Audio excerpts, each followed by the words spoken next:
Salut tout le monde, j'espère que vous allez bien. Bienvenue à vous sur la chaîne YouTube Guafam. Moi c'est Patrick. Aujourd'hui on va faire une vidéo en 5 minutes chrono. On va essayer de ne pas dépasser sur la gamme Barbu ou le Pogona Viticeps. Déjà je suis juste en disant ça, là, je pense que j'ai dépassé à fond les minutes. Mais bon, c'est pas grave. Alors qu'est-ce que c'est qu'à la gamme Barbu et d'où ça vient? Donc la gamme Barbu est un lézard, donc de la famille des sauriens. Et ça vient exclusivement d'Australie. Donc si quelqu'un vous dit ouais ça vient d'ici, là, non, ça vient d'Australie. C'est un animal qui a besoin d'une température extrême. Quand je dis extrême, je dis pas 50 degrés dans une cuve. Sinon, vous allez vous faire un petit roast beef ou un petit rôti. C'est un animal qui est hyper sympa au niveau du comportement. Le terrarium minimum, 120 par 50 par 50. Moi, j'élève un spécimen dans un 120 60 par 60. Le petit plus que j'ai fait, parce que comme c'est un animal qui demande une certaine chaleur, il faut éviter non plus qu'il étouffe dans son terrarium. Donc, qu'est-ce que j'ai fait? J'ai rajouté une grille sur le côté pour qu'il puisse être bien aéré et que l'ampoule chauffante, enfin ça sature pas quoi. Donc alors après, je l'ai expliqué plein de fois. Là j'ai une ampoule qui fait exactement 80 watts. Tout le monde va dire mais c'est pas beaucoup. Si, c'est beaucoup parce que quand vous pouvez voir, on estime qu'entre 20 et 30 cm l'ampoule par rapport à la bête c'est bien.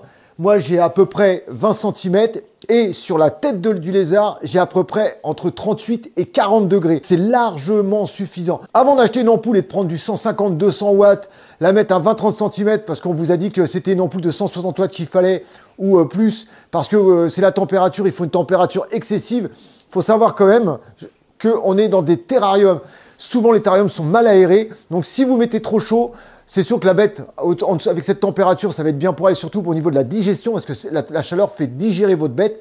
Par contre, vous risquez de la cramer votre bête et vous risquez de saturer l'air de chaleur, ce qui est très mauvais. L'obligation aussi que vous avez, c'est de mettre des UV, donc UVA et UVB. Faire en sorte qu'il y a un coin chaud et il y a un coin, entre guillemets, avec une zone plus UVA, UVB. Je ne mélange pas les deux, hein. Je ne mets pas un spot UVB chauffant. Je mets une zone d'ombre. Alors, moi, ce que je vous conseille, la zone d'ombre, plutôt que de faire un terrain et de mettre des ampoules un peu, de mal positionner vos ampoules, faites une zone d'ombre. Comment je fais ma zone d'ombre? Tout simplement, moi, je fais une passerelle pour mon Pogona, c'est-à-dire qu'il va pouvoir grimper, se rapprocher de la lampe chauffante, et en dessous, il y a une zone d'ombre. Donc moi, je l'ai vérifié et je l'ai vu en l'observant, c'est que ma petite femelle, quand elle en a marre, que ça soit de la chaleur ou des UV, elle va se mettre en dessous. Et ce qui dit en dessous, c'est-à-dire qu'elle va se protéger de tout ce qui est source de chaleur ou des rayonnements UV. Pour la nourriture, c'est un animal qui est principalement insectivore, donc on le nourrit en fonction de la taille de la bête. C'est-à-dire que quand vous prenez une bête, si elle est juvénile, vous regardez que la proie soit suffisamment grande,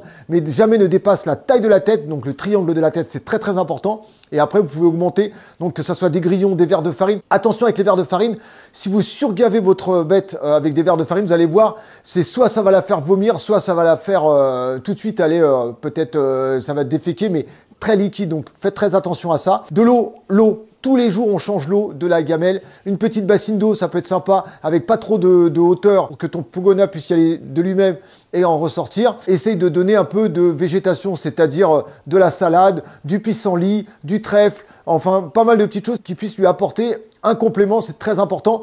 Toujours que ça soit la verdure ou que ça soit les proies, sous poudre de calcium, sans détroit. De temps en temps, ce qui peut être sympa, un fœtus, un rosé ou une souris décongelée à ton animal parce que ça va lui apporter une base de calcium supplémentaire. Donc pareil, le terrarium du sable d'un côté et j'ai mis un peu de copeaux de bois, au moins 2-3 cm de sable. Alors après, tu peux mettre de l'excavator, c'est ce que j'ai mis moi, c'est vraiment le sable que je préfère. Tout ce que j'utilise, ça sera dans le descriptif de la vidéo. Il vit entre 10 et 15 ans, donc c'est encore un choix réfléchi, c'est vraiment un engagement longue durée.